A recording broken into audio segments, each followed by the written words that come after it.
ایک دفعہ کا ذکر ہے کہ کسی گاؤں میں ایک لکڑہارا اپنی بیوی اور 2 بچوں کے ساتھ رہتا تھا۔ وہ بہت غریب آدمی تھا۔ وہ جنگل سے لکڑیاں کاٹ کر فروخت کرتا تھا۔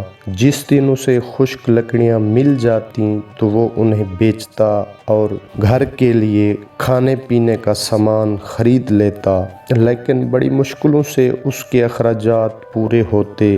لکڑہارے کی بیوی اپنی غربت سے بہت تنگ آ چکی تھی اور آئے دن ان کا آپس میں لڑائی جھگڑا ہوتا رہتا۔ جس دن لکڑہارے کو جنگل سے خشک لکڑیاں نہ ملتیں تو اسے بیوی بچوں سمیت بھوکے پیٹ ہی سونا پڑتا تھا۔ ایک دن جنگل کی طرف جاتے ہوئے اسے ایک گھر نظر آیا۔ وہ دبے پاؤں اس گھر میں چلا گیا۔ وہ گھر بہت خوبصورت تھا۔ ہر چیز نمایاں اور صاف و شفاف دکھ رہی تھی۔ اتنا صاف ستھرا گھر اس نے کبھی دیکھا تک نہیں تھا۔ جب اس نے گھر میں نظر دوڑائی تو اسے گھر میں کوئی انسان نظر نہ آیا۔ لکڑہارا سوچنے لگا کہ اگر گھر میں کوئی رہتا نہیں ہے تو یہ گھر اتنا صاف ستھرا کیسے ہے؟ خیر وہ ایک لمبی سانس بھر کے میز پر جا کر بیٹھ گیا اور اپنی بیوی کی باتوں کو سوچ کر پریشان ہونے لگا کہ اگر آج بھی گھر جاتے ہوئے کچھ لے کر نہ گیا تو بہت جھگڑا ہوگا۔ اسی دوران کسی نے اس کے کاندھے پہ ہاتھ رکھا، لیکن وہ اپنی پریشانیوں میں گمسم سامنے کی دیوار کو بے خیالی میں گھور رہا تھا اور اندر ہی اندر اپنی حالت زار پر رو رہا تھا۔ اچانک اسے اپنے عقب سے آواز آئی اور اسے تب محسوس ہوا کہ کسی نے اس کے کاندھے پر ہاتھ رکھا ہوا ہے۔ وہ فوراً خوف زدہ ہو گیا اور اس کے جسم سے پسینہ چھوٹنے لگا اور کپ کپی طاری ہونے لگی۔ لکڑہارے نے اپنی نشست سے اٹھتے ہوئے جب پیچھے مڑ کے دیکھا تو ایک پراسرار شکل دیکھی اور دیکھتے ہی چلا اٹھا۔ ایسی عجیب و غریب شکل جس کا اس نے کبھی تصور بھی نہیں کیا تھا۔ وہ نہ تو انسان لگتا تھا نہ گدھا۔ اس کا اوپر والا دھڑ گدھے کی طرح تھا اور نیچے والا دھڑ آدمی جیسا، لیکن وہ انسانی آواز میں بولا، گھبراؤ نہیں، میں تمہیں کچھ نہیں کہوں گا۔ تم سے پہلے بھی یہاں لوگ آتے رہے اور مجھے دیکھتے ہی بھاگتے رہے، لیکن تمہیں تو میرے آنے کا پتہ ہی نہیں چلا، ورنہ دوسروں کی طرح بھاگ کھڑے ہوتے۔ اب اس نے لکڑہارے سے دریافت کیا کہ وہ کس پریشانی میں ہے اور اتنا گمسم کیوں بیٹھا ہوا تھا۔ لکڑہارے نے روتی ہوئی آواز میں اپنی غریبی کا پردہ چاک کرتے ہوئے اپنے جملہ حالات کے بارے میں بتایا۔ وہ پراسرار مجسم سب کچھ سننے کے بعد بولا کہ میں تمہاری مدد کر سکتا ہوں اور تمہاری غربت کے خاتمے کو یقینی بنا سکتا ہوں، لیکن شرط یہ ہے کہ تم راز کو راز رکھو گے۔ لکڑہارا سنتے ہی چوکنا ہو گیا اور یکایک بول اٹھا، میں تمہاری ہر بات ماننے کو تیار ہوں۔ یہ سن کر اس پراسرار مجسم نے کہا کہ میں تمہیں ایک درخت کے بارے میں بتاتا ہوں جس کے پتوں میں انسانوں کے لیے علاج اور شفا ہے۔ تم اس کے پتوں سے لوگوں کا علاج و معالجہ کرنا اور جائز منافع کماتے رہنا،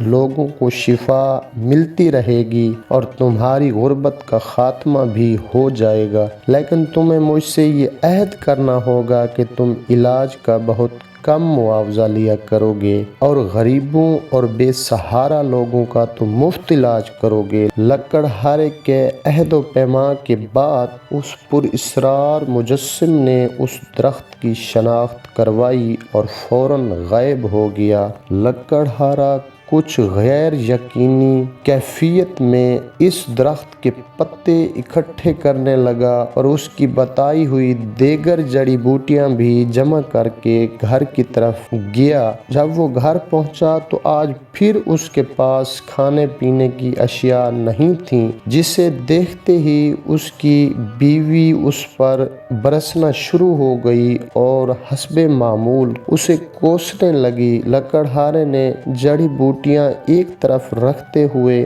چارپائی پر ایک لمحے کے لیے بیٹھ گیا۔ بیوی کوستے ہوئے پوچھنے لگی کہ یہ کیسی جڑی بوٹیاں اٹھا کر لے آئے ہو اور ان کا کیا کرو گے؟ لکڑہارا بیوی کی سنی انسنی کرتے ہوئے جڑی بوٹیوں کو کھرل میں ڈال کر کوٹنا شروع ہو گیا۔ دوسرے دن صبح سویرے وہ دوائیں لے کر بازار کی طرف چلا گیا اور آوازیں لگانے لگا کہ ہر قسم کے مرض کی دوا موجود ہے، ہر نئے پرانے مرض کا شرطیہ علاج ہے، اپنا مرض بتائیں، مجھ سے دوائیں لیں اور شفا یاب ہو جائیں۔ لوگ اس کی آوازیں سن کر ہنسنے لگے اور اس کا مذاق اڑانے لگے، لیکن لکڑہارا بدستور اپنی آوازیں نکالتا رہا، جسے سن کر ایک عورت روتی ہوئی اپنی بیٹی سمیت اس کے پاس آئی اور کہنے لگی کہ اس کی بیٹی پیٹ درد کی وجہ سے مرے جا رہی ہے اور اس کا درد کسی دوا سے ٹھیک نہیں ہوا۔ لکڑہارے نے اس بوڑھی خاتون سے کہا کہ میری دوا اپنی بیٹی کو کھلاؤ، وہ صحت یاب ہو جائے گی۔ بوڑھی عورت نے کہا اس کا علاج تو بڑے بڑے حکماء بھی کرنے سے قاصر رہے، تمہاری دوا کیا خاک کام کرے گی؟ لیکن لکڑہارے نے بڑے پر اعتماد طریقے سے اس بچی کو پانی کے ساتھ دوا کھلا دی اور دیکھتے ہی دیکھتے بچی کا درد غائب ہو گیا۔ یہ دیکھ کر وہ بڑھیا بہت خوش ہوئی اور بہت حیران بھی۔ یہ سارا ماجرا دیکھنے کچھ لوگ بھی اکٹھے ہو گئے تھے جو سب حیران ہوئے۔ بڑھیا نے لکڑہارے سے دوا کی قیمت پوچھی تو لکڑہارے نے کہا صرف 3 روپے۔ بڑھیا کو اور باقی تمام لوگوں کو اس دوا کی اتنی کم قیمت سن کر بہت تعجب ہوا اور بڑھیا نے شکریہ کے ساتھ 3 روپے ادا کر دیے۔ لوگوں میں اس کا چرچا عام ہو گیا، جوک در جوک مریض آتے اور سستا علاج کرواتے اور باقی لوگوں میں چرچا عام ہوتا چلا گیا۔ جوں جوں لکڑہارے کی دوا مشہور ہوتی گئی، لوگ زیادہ آنے لگے۔ لکڑہارا روزانہ وقت نکال کر جنگل جاتا اور حسب ضرورت اسی درخت کے پتے اور دیگر جڑی بوٹیاں لاتا اور گھر میں پیس کر دوا تیار کرنے کے بعد مریضوں کا علاج کرتا۔ دیکھتے ہی دیکھتے لکڑہارا امیر ہونے لگا اور اب تو غریب لوگوں کی مالی امداد بھی کرنے لگا۔ ایک روز ایک جوان لکڑہارے کے پاس دوا لینے آیا۔ لکڑہارے نے حسب معمول بہت کم قیمت پر اسے دوا دی تو وہ آدمی بہت خوش ہوا اور پوچھنے لگا کہ کیا تم نے مجھے پہچانا؟ لکڑہارا اسے تجسس سے دیکھنے لگا لیکن اسے پہچان نہیں پایا اور کہنے لگا نہیں، میں نہیں جانتا آپ کون ہو۔ اس آدمی نے مسکراتے ہوئے کہا کہ میں وہی آدمی ہوں جس نے تمہیں اس درخت سے متعارف کروایا تھا جس کی تم آج دوا بنا کر بیچتے ہو۔ وہ مزید بولا کہ میں بہت خوش ہوں کہ تم نے ایمانداری سے اس کام کو شروع کیا ہے اور لوگوں سے پیسے بھی بہت کم لیتے ہو۔ لکڑہارا حیران تھا کہ اس کی تو عجیب و غریب، ڈراؤنی اور پر اسرار شکل تھی اور آج عام انسان جیسا خوبصورت جوان ہے۔ لکڑہارے نے دریافت کیا کہ پہلی ملاقات میں آپ کی شکل ڈراؤنی کیوں تھی؟ وہ آدمی ہنسنے لگا اور بتانے لگا کہ وہ دراصل جنت نگر کا شہزادہ ہے۔ اس نے بتایا کہ وہ اور اس کا بھائی گیند سے کھیل رہے تھے کہ ہماری گیند جھاڑیوں میں گر گئی اور جب وہ لینے گیا تو وہاں ایک بزرگ بیٹھے نظر آئے جو اپنی عبادت میں مصروف تھے۔ دراصل ہماری گیند غلطی سے ان کو جا لگی تھی جس سے ان کی عبادت میں خلل آیا تھا۔ میں تو بچہ تھا اور بہت شرارتی بھی تھا۔ جب گیند لینے گیا تو میں اس بزرگ سے بدتمیزی سے پیش آیا اور ساتھ ہی انہیں ٹھوکر بھی مار دی جس کی وجہ سے بزرگوں نے مجھے بد دعا دی اور میری شکل بگڑ گئی۔ شکل بگڑنے کے بعد میں انتہائی پریشانی کے عالم میں ان سے معافی طلب کرنے لگا، لیکن بزرگ انسان نے ایک شرط رکھی کہ اس کا حل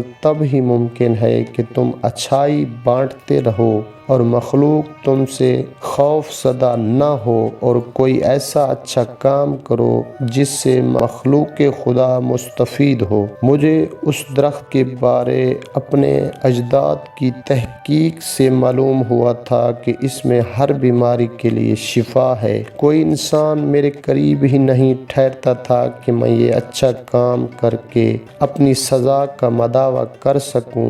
جو بھی مجھے دیکھتا ڈر کے بھاگ کھڑا ہوتا۔ میں نے اس سزا کی قید میں برسوں گزار دیے، تب جا کر تم سے میری ملاقات ہوئی، اور یوں تمہاری ایمانداری کی وجہ سے اس بد دعا کا اثر ختم ہوا اور دوبارہ میری انسانی شکل بحال ہوئی۔ اس کے ساتھ ہی وہ تسلسل میں بولا کہ اب مجھے اجازت دو۔